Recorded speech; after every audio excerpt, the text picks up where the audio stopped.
तेजस्वी यादव पर क्या कुछ बोले हैं लालू प्रसाद यादव, इसकी भी जानकारी आपको दे देते हैं। सब तेजस्वी बोलेंगे, कोई भी बयान नहीं देगा, ये कहना है आरजेडी सुप्रीमो लालू प्रसाद यादव का। अभी अभी हमने आपको उनका बयान भी सुनवाया।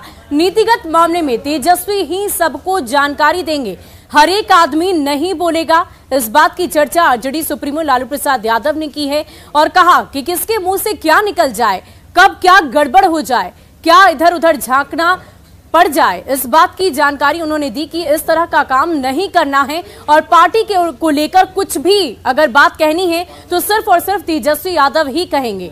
लालू प्रसाद ने ऐसा क्यों कहा, ये भी एक बड़ा सवाल है कि आखिर इस बात की चर्चा उन्होंने क्यों की।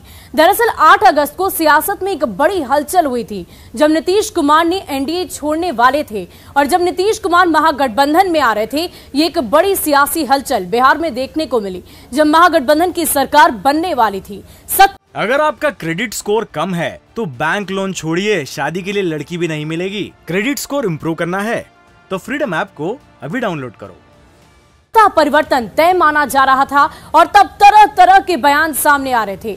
आरजेडी ने मीडिया सेल को भंग कर दिया और बयान देने के लिए सिर्फ 2 लोग ही अधिकृत किए गए, तेजस्वी और जगदानंद सिंह को ही अधिकृत किया गया और ये ही दोनों पार्टी को लेकर या सरकार गठन को लेकर किसी तरह की बात सामने रख रहे थे। तेजस्वी यादव ही आखिर क्यों, ये भी एक बड़ा सवाल है। पार्टी के भीतर खाने कई वरिष्ठ नेता भी हैं, साथ ही साथ अन्य भी कई लोग मौजूद हैं, लेकिन आखिर भरोसा सिर्फ और सिर्फ तेजस्वी यादव पर ही क्यों। दरअसल तेजस्वी यादव ने अपनी नेतृत्व की क्षमता कई दफा साबित कर दी है। 2020 का विधानसभा चुनाव अपने दम पर उन्होंने लड़ा और 2020 में लालू की छत्र छाया से निकलने की कोशिश उनके द्वारा की गई। पोस्टरों से लालू प्रसाद की तस्वीरें भी हटा दी गई और हर जगह सिर्फ और सिर्फ तेजस्वी ही नजर आने लगे थे। तेजस्वी के नेतृत्व में चुनाव लड़ा गया, आरजेडी को अप्रत्याशित सफलता भी मिली और नेता प्रतिपक्ष के रूप में उन्होंने खुद को स्थापित किया, खुद को साबित भी किया। डिप्टी सीएम के रूप में भी उन्होंने अपनी क्षमता दिखाई है और लोगों ने राष्ट्रीय अध्यक्ष बनाने की मांग भी की और यही वजह है कि आरजेडी सुप्रीमो लालू प्रसाद यादव को अपने छोटे लाल यानी कि बिहार के डिप्टी सीएम तेजस्वी यादव पर पूरा भरोसा है। और चलिए बढ़ते हैं अन्य खबरों की ओर। गोपालगंज से ये बड़ी खबर आपको बता रहे हैं, रिंग बांध में तेजी से रिसाव हो रहा है। बंजरिया सल्लेपुर रिंग बांध में ये रिसाव की खबर सामने है। सिधवलिया प्रखंड में स्थित ये बांध है और कई गांवों पर बाढ़ का खतरा अब मंडरा रहा है। सारण तटबंध पर यह बाढ़ का दबाव बनेगा और डीएम मौके के लिए रवाना हो गए हैं। जल संसाधन विभाग की टीम भी मौके पर मौजूद है, अलर्ट मोड पर है। तटबंध को बचाने की पूरी मुकम्मल कोशिश की जा रही है।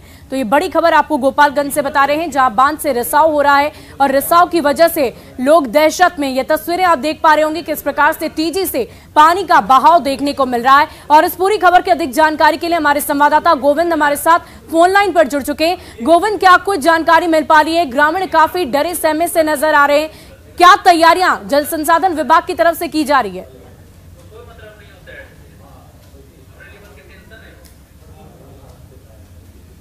किया गया। तो 2 दिन बाद ये जो है गंडक नदी का पानी सिधवलिया प्रखंड में पहुंचा, जिससे गंडक नदी का जो पानी का दबाव है वो छरकी है। ये जिस छरकी के रिसाव की बात आ रही है सामने, वो छरकी है। सिधवलिया के सल्लेपुर में छरकी पड़ता है और छरकी में कई जगह रिसाव हो रहे हैं। बांध टूटने की भी बात ग्रामीणों के द्वारा बताई जा रही है। हालांकि प्रशासनिक स्तर पर इसकी अभी पुष्टि नहीं की गई है। जो गोपालगंज के डीएम है डॉक्टर नवल किशोर चौधरी और एसपी अनंत कुमार मौके के लिए रवाना हो गए हैं। इसके अलावा जल संसाधन विभाग की टीम है, सुबह से ही वहाँ कैंप की हुई है और गांव के जो निचले इलाके में लोग हैं, तकरीबन ऐसे 6 गांव है जहां के लोगों को ऊंचे स्थानों पर जाने के लिए अपील की जा रही है और जो टीम है वो बांध के बचाने में जुटी हुई है। जी, बहुत बहुत